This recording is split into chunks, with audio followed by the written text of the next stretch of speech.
প্রিয় শিক্ষার্থীবৃন্দ, আশা করছি সবাই ভালো আছেন। আমি আলোচনা করছিলাম ধ্বনিবিজ্ঞান ও ভাষাতত্ত্ব এই বিষয়টি নিয়ে। ধ্বনিবিজ্ঞান ও ভাষাতত্ত্ব বিষয়ের দুটি অংশের কথা আমি বলেছিলাম। প্রথম অংশ ধ্বনিবিজ্ঞান ও বাংলা ধ্বনিতত্ত্ব, যার সবগুলো পরিচ্ছেদ ইতোমধ্যে আমি আলোচনা করেছি পূর্বের ভিডিওগুলোতে। আর দ্বিতীয় যে অংশ ঐতিহাসিক ও তুলনামূলক ভাষাতত্ত্ব, এই বিষয়টি নিয়ে আলোচনা শুরু করেছিলাম।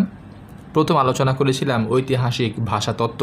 আমি আলোচনা করেছিলাম যে এই ঐতিহাসিক ও তুলনামূলক ভাষাতত্ত্ব এই অংশটি আরও তিনটি অধ্যায়ে বিভক্ত। একটি হচ্ছে ঐতিহাসিক ভাষাতত্ত্ব, তারপর তুলনামূলক ভাষাতত্ত্ব এবং ভাষার শ্রেণীবিন্যাস। এই তিনটি অংশের বা তিনটি অধ্যায়ের প্রথম যে অধ্যায় ঐতিহাসিক ভাষাতত্ত্ব, এর প্রাথমিক আলোচনা আমি পূর্বের ভিডিওতে করেছি। আজ আলোচনা করব এই ঐতিহাসিক ভাষাতত্ত্ব অধ্যায়ের দুটি বিষয়। একটি হচ্ছে ভাষা পরিবর্তনের কারণ এবং আরেকটি হচ্ছে অর্থগত পরিবর্তন। এই ভাষা পরিবর্তনের কারণ এর মধ্যেই অর্থগত পরিবর্তন চলে এসেছে, অর্থাৎ ভাষা পরিবর্তনের যে বেশ কয়েকটি কারণ রয়েছে, এই কারণের মধ্যে অর্থগত পরিবর্তন অন্যতম একটি কারণ। এজন্য ভাষা পরিবর্তনের কারণ আলোচনা করার সময় এই অর্থগত পরিবর্তনটাও আলোচনায় চলে আসবে।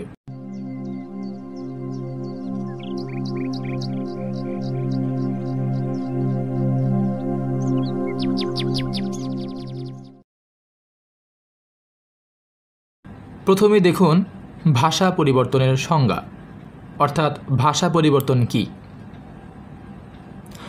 একটি ভাষার আভ্যন্তর শৃঙ্খলার পরিবর্তনকে বলা যেতে পারে ভাষা পরিবর্তন। ভাষা পরিবর্তন কি সেটা আমরা সকলেই জানি, যদিও আমরা কখনো পড়িনি, কিন্তু আমরা মোটামুটি সকলেই জানি। আমরা বলতে পারবো যে ভাষা পরিবর্তন কি। ভাষা পরিবর্তন হচ্ছে একটি ভাষার আভ্যন্তর শৃঙ্খলার যে পরিবর্তন, সেই পরিবর্তনকে বলা হয় ভাষা পরিবর্তন। অর্থাৎ একটি ভাষার ধ্বনিতাত্ত্বিক, রূপতাত্ত্বিক, বাক্যতাত্ত্বিক এবং অর্থতাত্ত্বিক পরিবর্তনই হলো সেই ভাষার পরিবর্তন। ভাষা পরিবর্তন কেন হয়?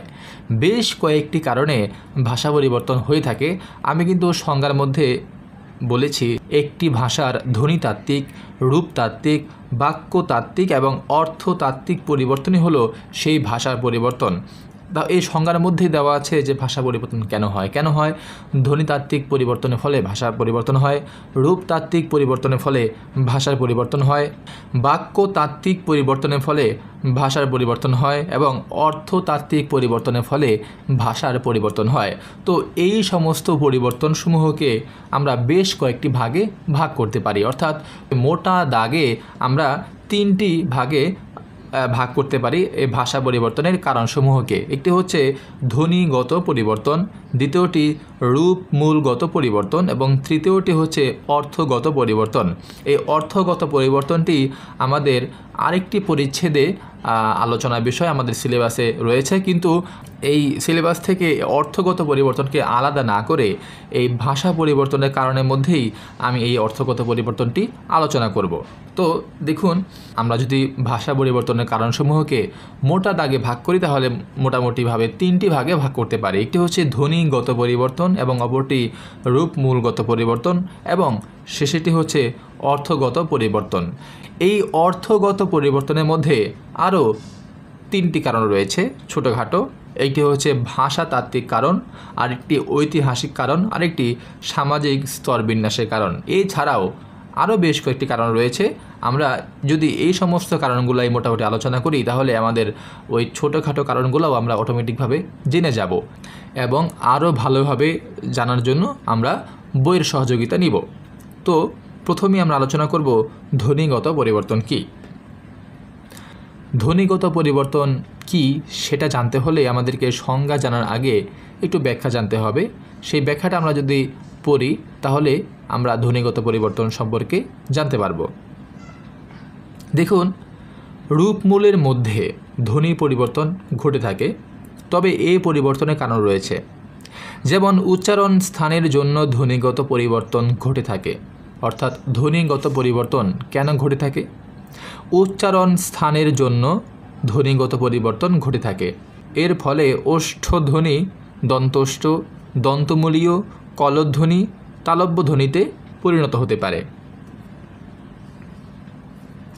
এই শ্রেণীর ধ্বনিগত পরিবর্তন প্রোটো ইন্দো ইউরোপীয় ভাষায় লক্ষ্য করা যায়।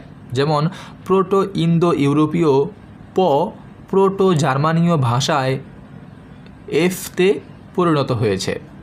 উদাহরণস্বরূপ ধরা যাক গ্রিক শব্দ প্যাটার সমান গথিক ফ্যাডার।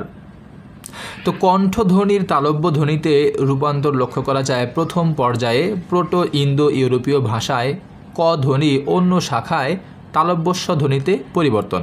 উদাহরণস্বরূপ ধরা যাক ল্যাটিন কেন্তুম সমান শতম। উচ্চারণ স্থানের মতো উচ্চারণ রীতির কারণেও ভাষার ধ্বনির পরিবর্তন হতে পারে। এর ফলে স্পৃষ্ট ধ্বনি শীষ ধ্বনিতে অথবা ঘৃষ্ট ধ্বনিতে পরিবর্তন হতে পারে। মহাপ্রাণ ধ্বনি অল্পপ্রাণ ধ্বনিতে অথবা অল্পপ্রাণ ধ্বনি মহাপ্রাণ ধ্বনিতে পরিবর্তিত হতে পারে। স্বরতন্ত্রের মধ্যবর্তী পথের অবস্থানের কারণে ভাষার ধ্বনি পরিবর্তন লক্ষ্য করা যায়। এক্ষেত্রে ঘোষ ধ্বনি অঘোষ ধ্বনিতে অথবা অঘোষ ধ্বনি ঘোষ ধ্বনিতে পরিবর্তিত হতে পারে। প্রত্ন ইউরোপীয় ভাষার ঘোষ ধ্বনি ব দ গ প্রত্ন জার্মান ভাষায় প ত ক অঘোষ ধ্বনিতে পরিবর্তন হয়েছে। আবার অন্যদিকে অঘোষ ধ্বনি ঘোষ ধ্বনিতে পরিবর্তনের উদাহরণ দেওয়া যেতে পারে প্রত্ন জার্মান ভাষার দুটি রূপ থেকে। এখানে ফ থ স খ পরিণত হয়েছে ভ দ জ গ ধ্বনিতে। তো মাতৃভাষার পাশাপাশি দ্বিতীয় কোনো ভাষা প্রচলিত থাকলে ভাষার ধ্বনিগত পরিবর্তন অর্থাৎ উচ্চারণের পরিবর্তন সাধিত হয়। এই যে সংক্ষিপ্ত একটি ব্যাখ্যা আমি এখানে তুলে ধরেছি ধ্বনিগত পরিবর্তনের ব্যাখ্যা। এই ব্যাখ্যাটুকু আপনি যদি আরেকবার পড়েন তাহলে আশা করি ধ্বনিগত পরিবর্তন বুঝতে পারবেন। তারপরেও আমি সহজভাবে বুঝিয়ে দিচ্ছি ধ্বনিগত পরিবর্তন। দেখুন ধ্বনিগত পরিবর্তন এই পরিবর্তনটি কিন্তু আমাদের নামের মধ্যেই রয়েছে। ধ্বনিগত অর্থাৎ ধ্বনির মাধ্যমে ভাষায় যে পরিবর্তন হয় মূলত সেটাই হচ্ছে ধ্বনিগত পরিবর্তন। এটা সংক্ষেপে আমি বললাম। যেমন একটি উদাহরণ দেওয়া যাক পানি শব্দটি দিয়ে। পানি শব্দটি আমরা বাংলাদেশের সব জায়গায় পানি হিসেবেই চিনি, কিন্তু আমরা মুখে বলার সময় বাংলাদেশের বেশ কিছু জেলায় আমরা পানি শব্দের যে এই প শব্দটিকে অনেক জেলার মানুষজন বা অনেক অঞ্চলের মানুষজন ফ এবং হ হিসেবে তারা বলে। যেমন অনেকে বলে পানিকে হানি বা পকে ফ বলে অনেক জেলার বেশ কিছু অঞ্চলের মানুষ। তো আজ থেকে প্রায় মনে করেন 100-150 বছর পর যদি সেই সমস্ত জেলা বা অঞ্চল আলাদা রাষ্ট্রের স্বীকৃতি পায় তাহলে তখন কিন্তু সেই শব্দটি আর পানি থাকবে না, ফানি বা হানি শব্দ হিসেবেই পরিচিত হয়ে যাবে। ওই শব্দটা পরিচিত হওয়ার পর ওই দেশের লোকজন বলতে পারবে যে এই ফানি বা হানি শব্দটি বাংলাদেশের পানি শব্দের ধ্বনিগত পরিবর্তনের মাধ্যমে এসেছে। এই যে শব্দটি পরিবর্তন হলো সেটা হয়েছে ধ্বনিগত পরিবর্তন হিসেবে। তো এটা আমি একটা উদাহরণ দেওয়ার জন্য বললাম। এরকম আরও অনেক উদাহরণ আছে আমাদের বাংলা শব্দে। এখানেও বেশ কিছু শব্দ উদাহরণ দেওয়া হয়েছে যে অঘোষ ধ্বনি ঘোষ ধ্বনিতে রূপান্তরিত হয় বা কিছু ঘোষ ধ্বনি অঘোষ ধ্বনিতে রূপান্তরিত হয় এই ধ্বনিগত পরিবর্তনের মাধ্যমে। তো আশা করব ধ্বনিগত পরিবর্তন সম্পর্কে আপনারা বুঝতে পেরেছেন। এখন আরেকটি বিষয় হচ্ছে রূপমূলগত পরিবর্তন।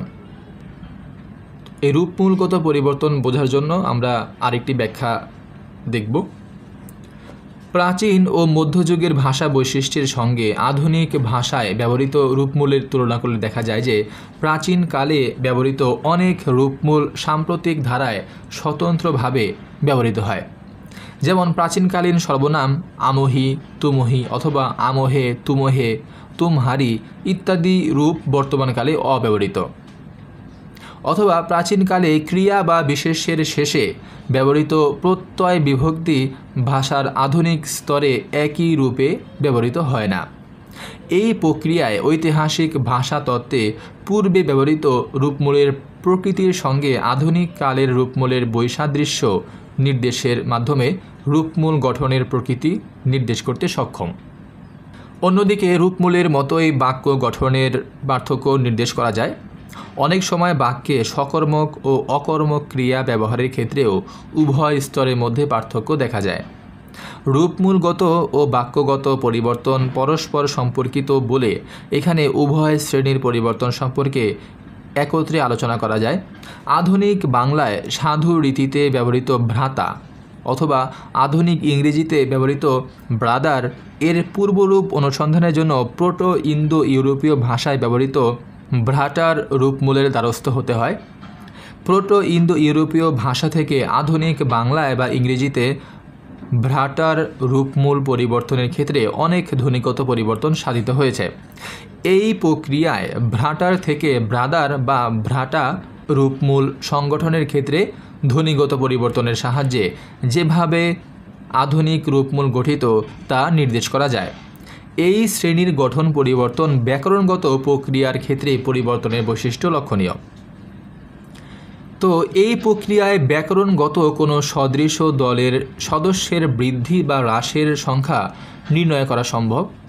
যেহেতু এই শ্রেণীর পরিবর্তন ভাষায় বিদ্যমান আদর্শানুযায়ী ঘটে থাকে, সেজন্য এই পরিবর্তনকে সাদৃশ্যমূলক পরিবর্তন বা সংক্ষেপে সাদৃশ্য রূপে চিহ্নিত করা যায়। সাদৃশ্য অর্থে এখানে ব্যাকরণগত একটি প্রক্রিয়া যার সাহায্যে রূপমূল সংযুক্তি বা ভাষা তত্ত্বীয় আদর্শ পরিবর্তিত হয় অথবা ভাষার অন্তর্ভুক্ত রূপের অনুরূপ অপর একটি উপাদান সৃষ্টি হয় তা বোঝানো হয়েছে। রূপমূল পরিবর্তন সাদৃশ্য একটি গুরুত্বপূর্ণ ভূমিকা পালন করে। অনেক ক্ষেত্রে এই শ্রেণীর পরিবর্তনে মানসিক প্রক্রিয়াও ক্রিয়াশীল হতে পারে। উদাহরণস্বরূপ রূপমূলের সঙ্গে বহুবচন সংযুক্তিগত দিকের উল্লেখ করা যায়।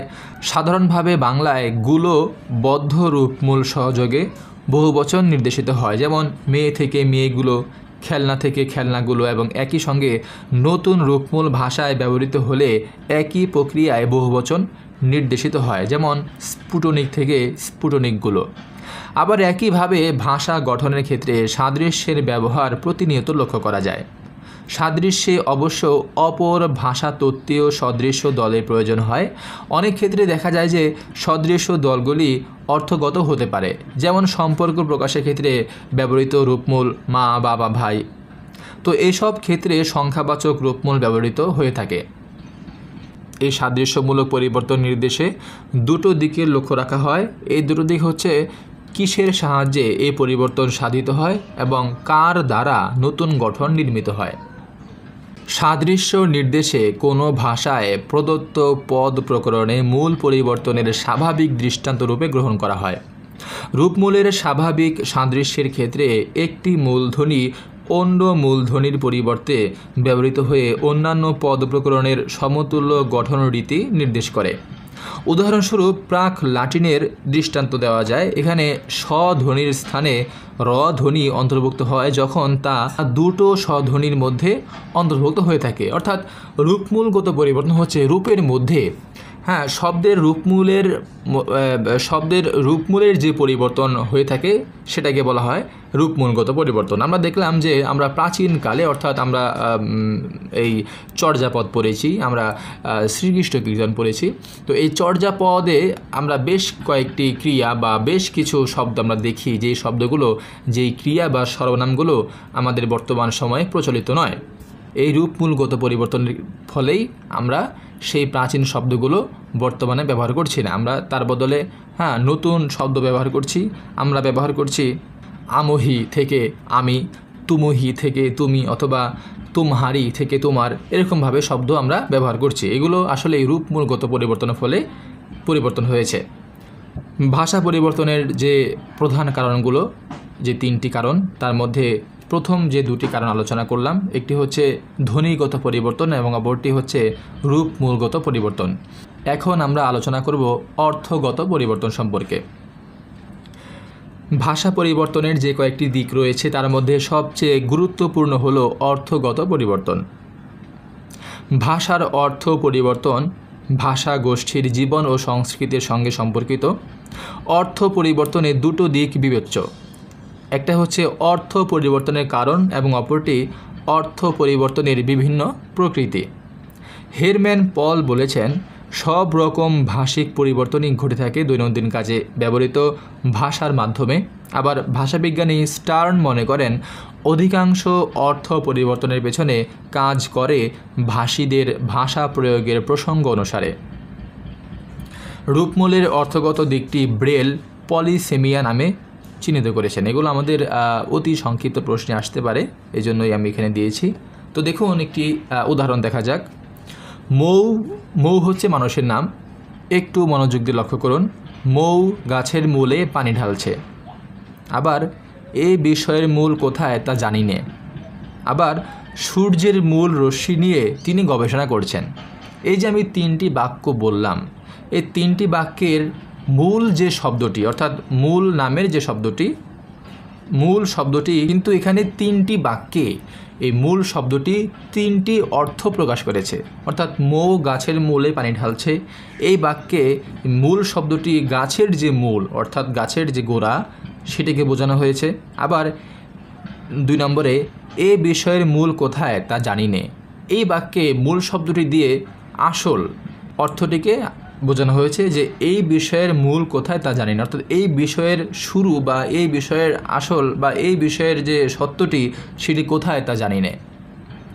আবার সূর্যের মূল রশ্মি নিয়ে তিনি গবেষণা করছেন, এই বাক্যে মূল শব্দটি দিয়ে সূর্যের যে রশ্মি বোঝানো হয়েছে, আসল যে রশ্মি, অর্থাৎ এই মূল শব্দটি দিয়ে কিন্তু এই তিনটি বাক্যে 3 রকম অর্থ বোঝানো হয়েছে।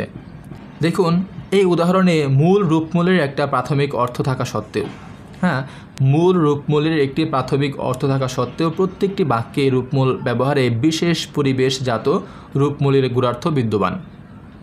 তো ভাষার অর্থগত পরিবর্তনের নানা রকম তত্ত্ব রয়েছে। এর মধ্যে আতন মেয়ের তত্ত্ব এবং হ্যান্স স্পেরবারের তত্ত্ব অধিক জনপ্রিয়। আমরা এই দুটি তত্ত্ব নিয়ে সংক্ষিপ্ত আলোচনা করব। প্রথমেই আসছি আতন মেয়ের তত্ত্ব নিয়ে। 1905-6 সালে মেয়ে প্রকাশ করেন তার বিখ্যাত নিবন্ধ শব্দ কিভাবে অর্থ পরিবর্তন করে। এই নিবন্ধে তিনি 3টি কারণ নির্দেশ করেন। একটি হচ্ছে ভাষাতাত্ত্বিক কারণ, অপরটি ঐতিহাসিক কারণ এবং 3 নম্বরটি সামাজিক স্তরবিন্যাসের কারণ। এই 3টি বিষয়ের প্রথমটি ভাষাতাত্ত্বিক কারণ। একটি শব্দ অন্য একটি শব্দের সংস্পর্শে থাকার ফলে শব্দের অর্থ পরিবর্তন হওয়াকে সাধারণভাবে বলা যেতে পারে ভাষার অর্থ পরিবর্তনের ভাষাতাত্ত্বিক কারণ। এমন অবস্থায় কোনো শব্দ তার নিজস্ব অর্থ হারিয়ে ফেলে। অর্থাৎ একটি শব্দ অন্য একটি শব্দের সংস্পর্শে থাকার ফলে শব্দের অর্থ পরিবর্তন হওয়াকে সাধারণভাবে বলা যেতে পারে ভাষার অর্থ পরিবর্তনের ভাষাতাত্ত্বিক কারণ। এমন অবস্থায় কোনো শব্দ তার নিজস্ব অর্থ হারিয়ে ফেলে। আবার এটি হচ্ছে ঐতিহাসিক কারণ। ঐতিহাসিক কারণ কি দেখুন, ভাষার অর্থ পরিবর্তনের সঙ্গে সভ্যতা সংস্কৃতির সম্পর্ক রয়েছে। সংস্কৃতি পরিবর্তন হলেও শব্দটি যে অর্থে একবার ব্যবহৃত হয়ে যায় তার আর পরিবর্তন হয় না। যেমন ইংরেজি পেন শব্দটি, এটি উদ্ভব হয়েছে লাতিন শব্দ পেনা থেকে, যার অর্থ হচ্ছে পালক। এই শব্দটি যখন উদ্ভব হয় তখন পালকের সাহায্যে লেখা হতো বলে এর অর্থ দাঁড়ায় কলম। এখন আমরা নানা ধরনের কলম ব্যবহার করি, যেমন সোনার কলম, ঝর্ণা কলম ইত্যাদি কলম ব্যবহার করে থাকি। তো কলমের মূল অর্থ অনুযায়ী বিচার করলে এসব কলম হবে সোনার পালক বা ঝর্ণা পালক ইত্যাদি। কিন্তু শব্দটির মূল অর্থ লোপ পেয়েছে বলে এসব অর্থ আর উদ্ভট মনে হয় না। এভাবে শব্দের অর্থের পরিবর্তনের সঙ্গে ইতিহাসের একটি যোগসূত্র নির্মাণ করা যেতে পারে। আরেকটি কারণ হচ্ছে সামাজিক স্তরবিন্যাসের কারণ। সামাজিক স্তরবিন্যাসের কারণে ভাষার অর্থ পরিবর্তন হয়। মেয়ে এই কারণকেই ভাষার অর্থ পরিবর্তনের বড় কারণ বলে মনে করেন। যেমন ধরুন, ইংরেজি অ্যারাইভ শব্দটি ছিল নাবিকদের শব্দ। এর অর্থ ছিল সমুদ্র বা নদীর তীরে পৌঁছানো। এখন এ শব্দ দ্বারা যে কোনো স্থানে পৌঁছানোকে বোঝায়। মেয়ে দেখিয়েছেন যে কোনো শব্দ সংকীর্ণ এলাকা ছেড়ে ব্যাপক এলাকায় ব্যবহৃত হতে থাকলে শব্দটির অর্থ সম্প্রসারিত হয়।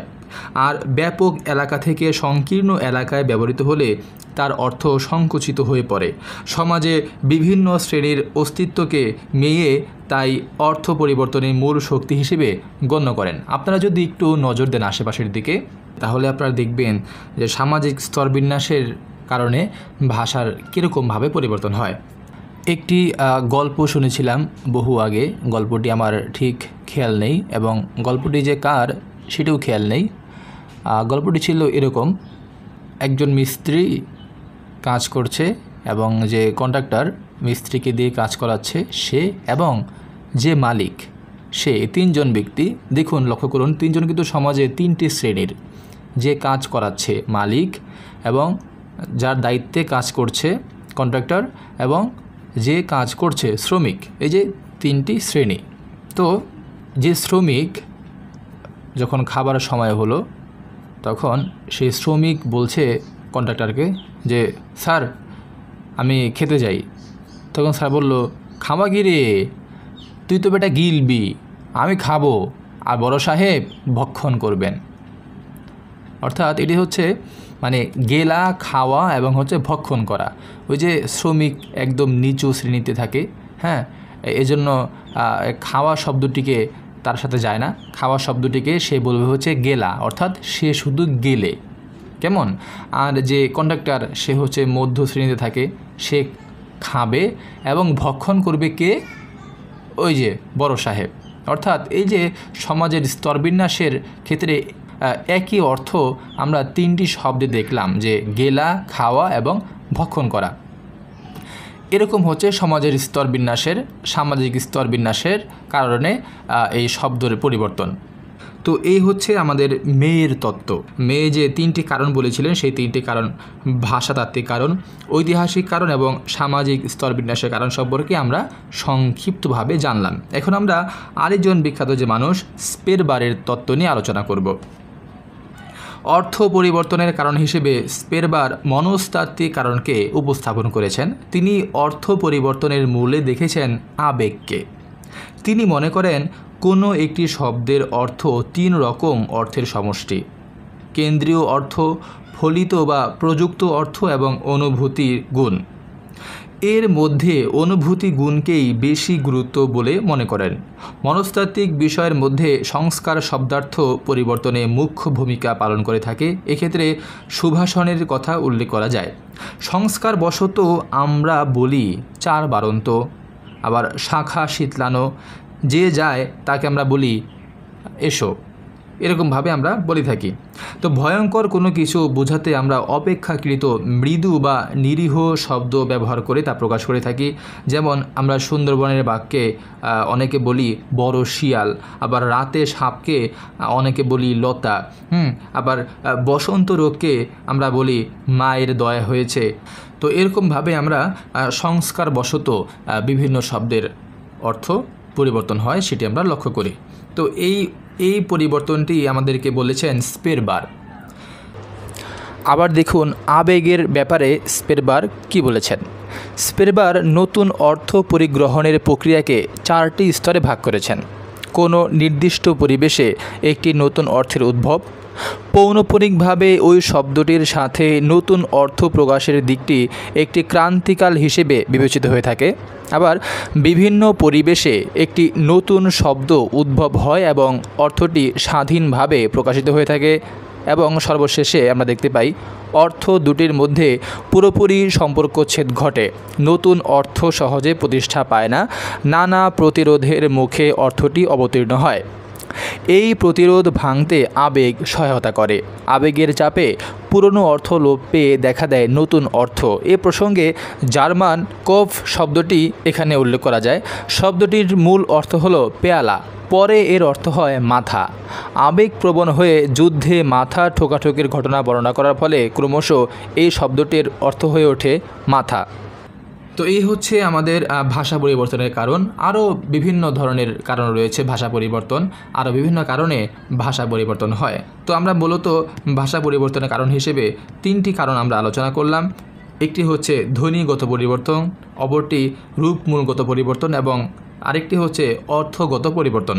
আমরা আলোচনা করলাম যে এই তিনটি কারণসমূহের মধ্যে অর্থগত পরিবর্তনের প্রভাব সবচেয়ে বেশি। এই অর্থগত পরিবর্তনে আমরা দুজন বিখ্যাত মনীষীর তত্ত্ব নিয়ে আলোচনা করলাম। একজন হচ্ছেন মেয়ে, আরেকজন স্পেরবার। মেয়ের তত্ত্ব অনুসারে আমরা তিনটি কারণ আলোচনা করেছি। একটি হচ্ছে ভাষাতাত্ত্বিক কারণ, আরেকটি ঐতিহাসিক কারণ এবং আরেকটি সামাজিক স্তর বিন্যাসের কারণ। এবং স্পেরবারের তত্ত্বে আমরা সামাজিক যে সংস্কার, সেই সংস্কার সহ আরও বিভিন্ন আলোচনা করেছি। তো আমি আশা করব যে ভাষা তত্ত্বের এই অধ্যায়টি অর্থাৎ ভাষা পরিবর্তনের কারণ সম্পর্কে আপনারা মোটামুটিভাবে বুঝতে পেরেছেন, এবং যদি আরও বেশি বুঝতে চান অবশ্যই আপনাদের আরও বেশি বোঝা উচিত। এজন্য আপনারা এই আধুনিক ভাষাতত্ত্ব বইটির শরণাপন্ন হতে পারেন। তো এই হচ্ছে আমার আজকের আলোচনা, ধ্বনিবিজ্ঞান ও ভাষাতত্ত্ব এই বিষয়ের ভাষাতত্ত্ব অংশের ভাষা পরিবর্তনের কারণে আলোচনা আজকের মতো এখানে শেষ। আমরা আগামী ক্লাসে বা আগামী আলোচনায় ভাষাতত্ত্বের আরেকটি নতুন পরিচ্ছেদ নিয়ে আমরা আলোচনা করব। সে পর্যন্ত সকলেই ভালো থাকুন।